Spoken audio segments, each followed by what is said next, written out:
অন্যদিকে প্রধানমন্ত্রীকে চিঠি লিখে মুখ্যমন্ত্রী ক্যাগ রিপোর্ট নিয়ে জানালেন যে মিথ্যেবাদী, সব হিসেব মিথ্যে দেওয়া হয়েছে, ক্যাগ রিপোর্টের সমস্ত তথ্য ভুল।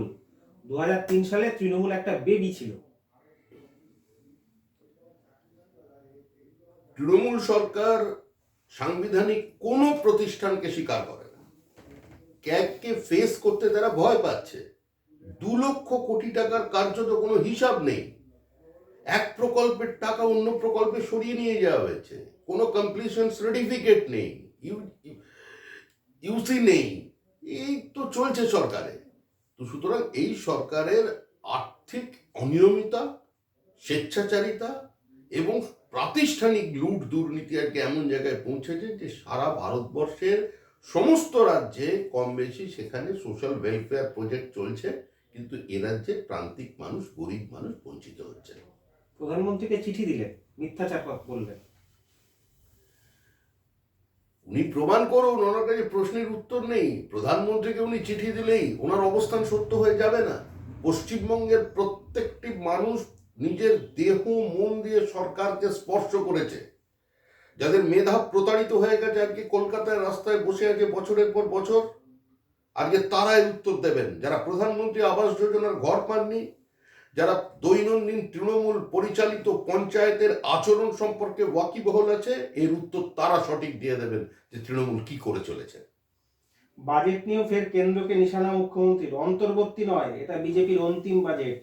ধর্ণা মঞ্চ থেকে কটাক্ষ, বাজেটে মধ্যবিত্ত কৃষকদের জন্য কিছুই নেই। স্বপ্ন দেখতে থাকুন, স্বপ্ন দেখা ভালো, এতে দেহ, শরীর, মন সবই ভালো থাকে। তৃণমূলের বিসর্জন অবশ্যম্ভাবী, বিসর্জন আসন্ন। আজকে সরকার এমন পরিচালনা করেছেন, 5 লক্ষ কোটি টাকার ঋণের দায়ে পশ্চিমবঙ্গকে ডুবিয়ে দিয়ে খাদের কিনারে দাঁড় করিয়ে দিয়েছে। এই তো পরিস্থিতি। এই সরকার খেলামেলা মোচ্ছব করতে গিয়ে আজকে মূলধনী খাতে ব্যয়কে অর্ধেক করে দিয়েছেন। উন্নয়ন স্তব্ধ, বেকারের চাকরি নেই, স্কুল শিক্ষা কার্যত তুলে দিয়েছেন, হসপিটালে জীবনদায়ী ওষুধ নেই। এগুলো হচ্ছে তৃণমূলের অবদান। কেন্দ্রের বাজেট নিয়ে বলছেন মুখ্যমন্ত্রী, অন্তর্বর্তী নয়, এটা বিজেপির অন্তিম বাজেট। এই বাজেট কি হয়েছে? আমি তো বলছি অন্তিম বাজেটে স্বপ্ন দেখা ভালো,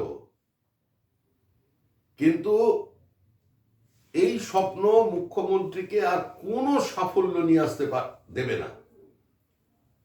কেন্দ্র সরকারের যে বাজেট, সেই বাজেট প্রকৃত তার মা মাটি মানুষের বাজেট। এই বাজেট মহিলাদের আর্থসামাজিক উত্তরণের বাজেট।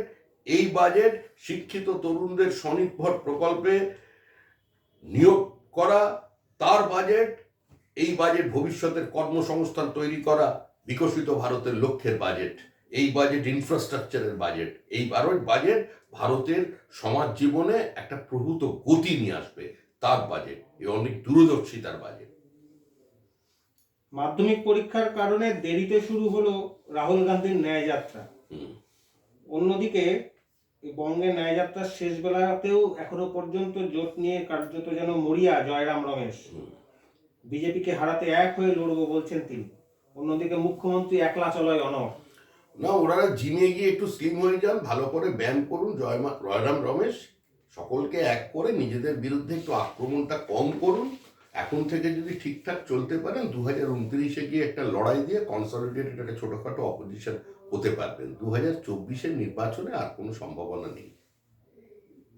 রেড রোডে বসেছেন মুখ্যমন্ত্রী ধর্নায়, বকেয়া চেয়ে চড়া সুর তার। ধর্না নিয়ে আরে মুখ্যমন্ত্রী বসেছেন, আপনারা বারবার সেখানে যাচ্ছেন, একবার ভালো করে ক্যামেরাটা লাগান আম্বেদকরের চোখের দিকে। পাথরের মূর্তি কাঁদছে, চোখে আম্বেদকরের জল, যে কাদের জন্য সংবিধান লিখেছিলাম আর কারা এসেছে আমার পরতলে বসে নালিশ জানাতে। আর একটু রাস্তায় কান পাতুন, দেখবেন গভীর রাতে হাউ হাউ করে কাঁদছে তৃণমূলের রকম সকম দেখে। হ্যাঁ, শোয়ের প্রশ্ন লাস্ট। রাহুল গান্ধী পশ্চিমবাংলা ছেড়ে বেরিয়ে গেলেন, কিন্তু এখনো পর্যন্ত জোটের ভবিষ্যৎ অধরা। জোটের ভবিষ্যৎ ভূতের ভবিষ্যতের থেকেও খারাপ। ভূতেরও ভবিষ্যৎ আছে, কিন্তু জোটের কোনো ভবিষ্যৎ নেই। জোট মারা গেছে, জোট মর্গে, লাশ কাটা ঘরে, কাটাছেড়া চলছে। প্রকৃত কারণ জানার জন্য ডেথ সার্টিফিকেট পেতে একটু দেরি হচ্ছে। মার্চ মাসের মাঝামাঝি হাতে পেয়ে যাবেন।